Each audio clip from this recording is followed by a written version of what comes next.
अस्सलाम वालेकुम।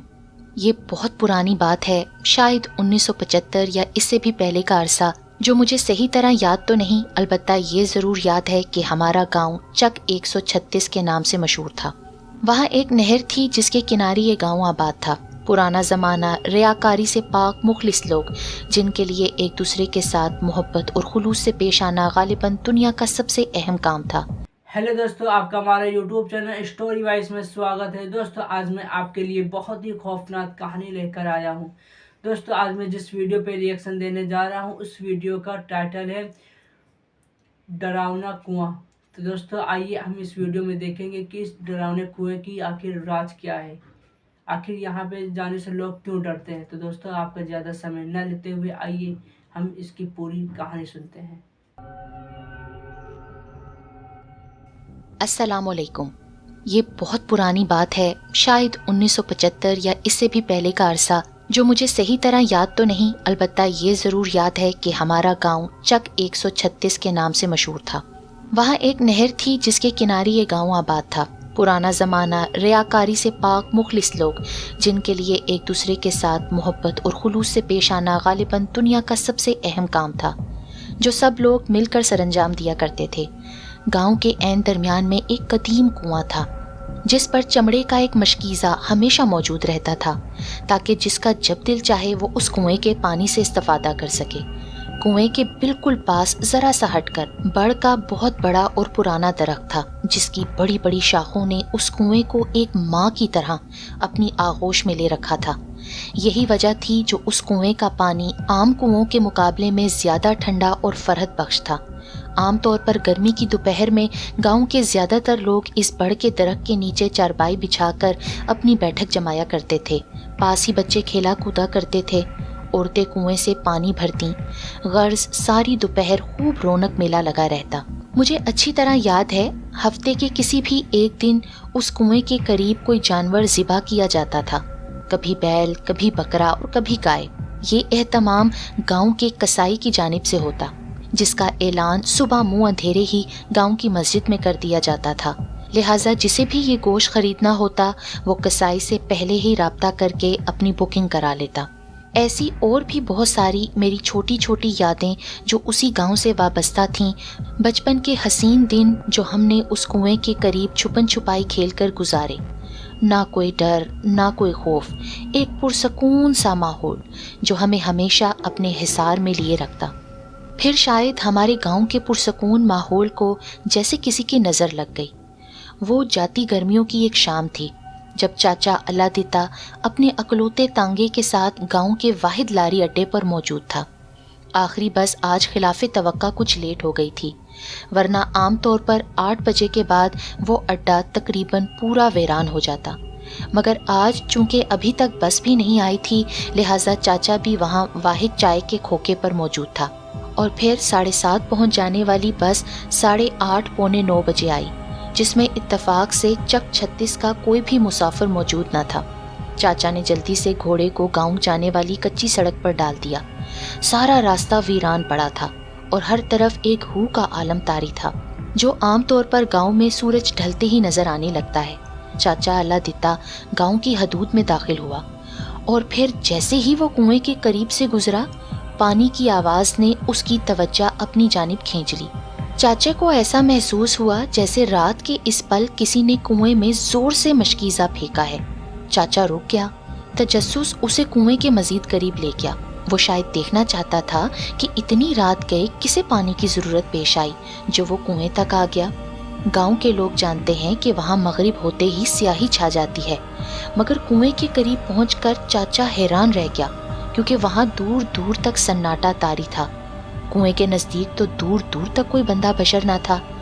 लेकिन सबसे ज़्यादा हैरान कुन बात ये थी कि कुएं पर मशकीज़ा भी मौजूद न था। चाचे को महसूस हुआ जैसे कुएं की पुल्ली लरज रही है। उसने घबरा कर तांगा वापस सड़क पर डाला और पीछे देखे बिना तेजी से दौड़ा दिया। सुबह की रोशनी फैलते ही चाचा का रात वाला खौफ कदरे कम हो गया, मगर फिर भी उसने ये वाकया चौक पर बैठे तमाम लोगों को सुनाया। शायद किसी ने काबिले इतना न जाना, मगर उसके बाद कुछ ऐसे हालात व वाकयात रोनुमा हुए जिसने यकदम ही गांव की फिजा में खौफ की लहर दौड़ा दी। आहिस्ता आहिस्ता लोग उस कुएं के पास जाने से डरने लगे। वो बच्चे जो कुएं के करीब बेफिक्री से खेलते थे, अब माएँ उनकी फिक्र करने लगीं, क्योंकि अक्सर ऐसा होता कि कोई ना कोई बच्चा डर जाता था। दौड़ते भागते बच्चों को ऐसा महसूस होता जैसे उनके दरमियान कोई और भी दौड़ रहा है। कभी पीछे रह जाने वाले बच्चों को एक साया सा दिखाई देता और वो डर जाते। मगर वहाँ शाम के वक्त हम जैसे नौजवानों का खेल छुपन छुपाई जारी रहता था, क्योंकि हम में से तकरीबन सब ही खुद को बहुत बहादुर समझते थे। यही वजह थी जो कुएं के हवाले से मशहूर होने वाली इतनी कहानियों के बावजूद हमने अपना खेलना छोड़ा था। जैसे ही असर की नमाज होती, हम 8-10 लड़के इकट्ठे होकर कुएं के करीब पहुंच जाते और फिर मगरिब तक खूब खेल जमता। हैरत की बात यह थी कि हमारे साथ कोई भी ऐसा माफूकुल फितरत वाक़या भी पेश ना आया था जो हमें खौफज़दा कर सकता। सो हम में से अक्सर लड़के तो कुएं से वाबस्ता कहानियों को मन घड़त करार देते। जफ़र हमारे ग्रुप का सबसे शरारती और फन्ने खान टाइप का लड़का था, जिसने छुपन छुपाई के खेल में एक मज़ीद इजाफा ये कर दिया था कि जैसे ही मगरिब का वक्त होता, जबकि हमारा खेल ख़त्म होने का वक्त था, उस पल जफ़र कुएं के चारों तरफ 7 चक्कर लगाता और फिर ज़ोर ज़ोर से पुकारता, मासी नी मासी, मैं तो सूखा ही वापस जा रहा हूँ। जिसका मतलब ये होता था कि आज भी उसे कोई नुकसान नहीं पहुँचा।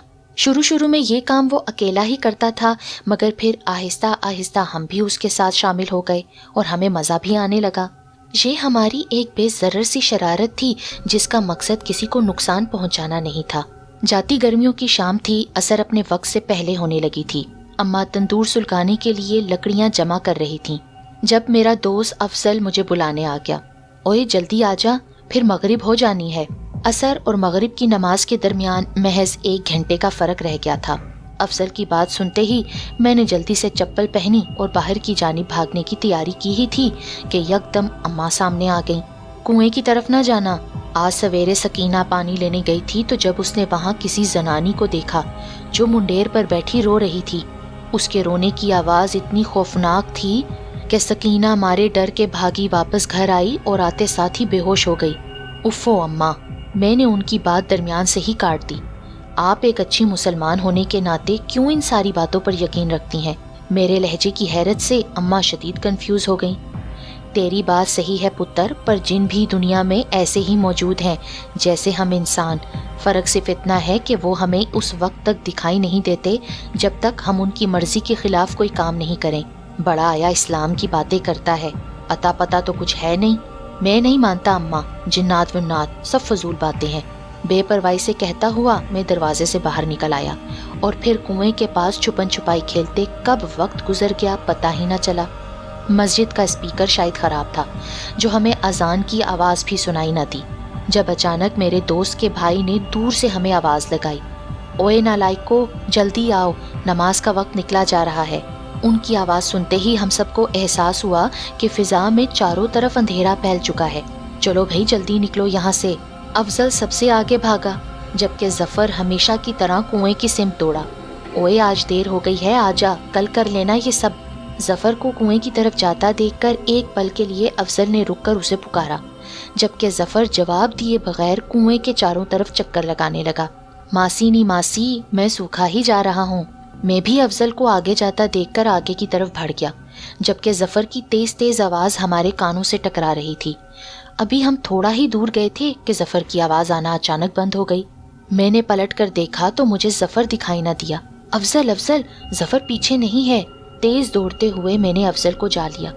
वहीं होगा, उसने कहाँ जाना है। ये कहकर वो रुक गया, जबकि बाकी सारे लड़के मस्जिद की जानिब जा चुके थे। अभी हमने इतनी ही बात की थी कि जफ़र की लर्ज़ा खेज़ चीख हमारे कानों से टकराई, जिसे सुनते ही हमारे तो कदमों तले से ज़मीन निकल गई। उसे क्या हुआ? हम सब उस जानिब दौड़े जहाँ वो पुरअसरार कुआं मौजूद था। हमने देखा सामने ज़मीन पर जफ़र बिल्कुल साकित पड़ा था, जैसे उसके जिस्म में तो जान ही ना हो। अरे ये तो मर गया है, मेरे एक दोस्त ने उसे देखकर बोला। नतीजा यही अखज़ किया क्योंकि उसका रंग उस समय लट्ठे की मानित सफ़ेद पड़ चुका था, ऐसे जैसे किसी ने उसके जिस्म का सारा खून निचोड़ लिया हो। हमने आगे बढ़कर उसके दिल की धड़कन सुनी जो आहिस्ता आहिस्ता चल रही थी। खुदा का करना कि उसी पल चाचा अल्लाह दिता अपने तांगे समेत वहाँ आ गया। ओए लड़को, इतनी रात गए यहाँ क्या कर रहे हो? یہ کہتے ہوئے وہ ہمارے قریب آن رکا۔ ظفر بے ہوش ہو گیا ہے چاچا۔ یہ سنتے ہی چاچا نیچے اتر کر آ گیا اور اسے ہلایا جلایا، پھر ہم سب کی مدد سے تانگے میں ڈال کر تیزی سے گاؤں کے واحد حکیم کے دروازے پر جا پہنچا۔ اسی پل ظفر کے تمام گھر والے بھی وہاں آ پہنچے۔ بظاہر ظفر میں زندگی کے کوئی آثار نہ تھے، اس کی گردن پر موجود انگلیوں کے نشان ایسے تھے جیسے کسی نے اس کا گلا دبوچا ہو، لیکن چونکہ ہم میں سے کسی نے کچھ نہیں دیکھا تھا اس لیے ہم خاموش ہی رہے۔ کیا ہوا اسے؟ ہر شخص کا ایک ہی سوال تھا۔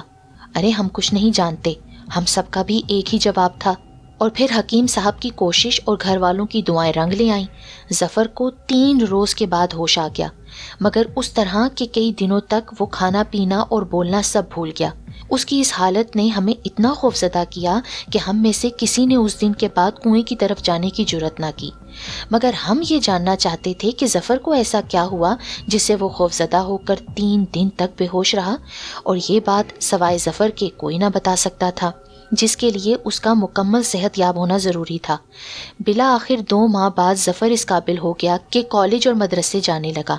اب ہم سب اس انتظار میں تھے کہ وہ کب ساری بات ہمیں بتائے گا، اور بلاآخر وہ دن بھی آ گیا۔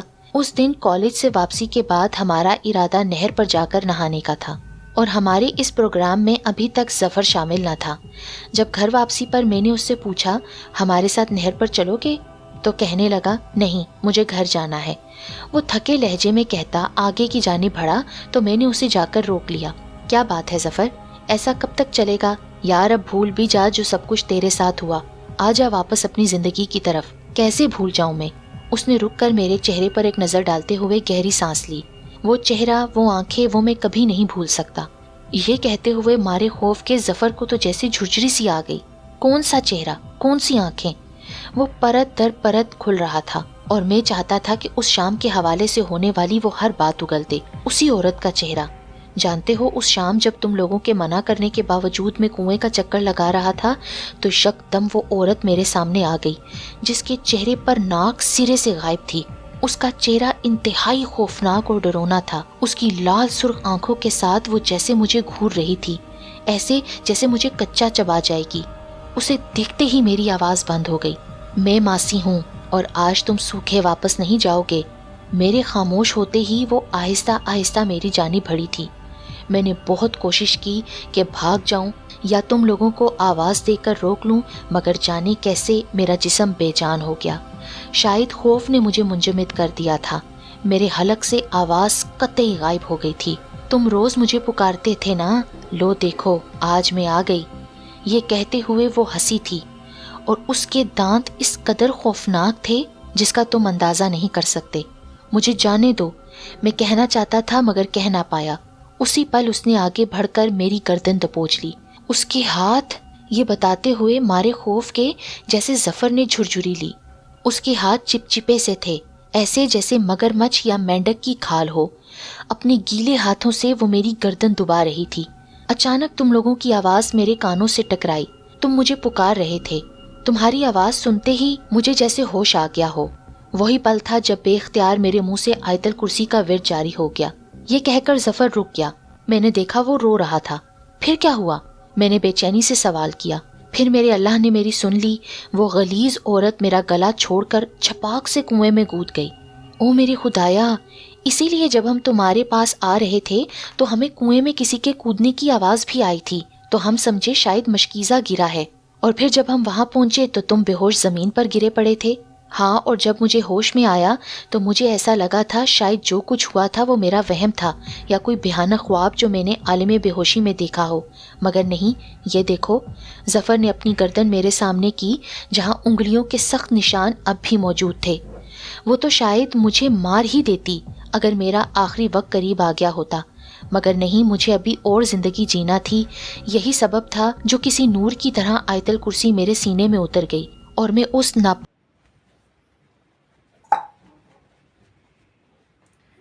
تو دوستو اگر آپ کو پسند آئی ہو تو ہمارے چینل کو لائک کریں، سبسکرائب کریں اور دوستوں کے ساتھ شیئر کریں، اور ہمیں کمنٹ میں ضرور بتائیں کہ آپ کو یہ ڈراونے کنویں کی کہانی آپ کو کیسے لگی۔ دوستو ہم آپ سے ملتے ہیں اگلی ویڈیو میں۔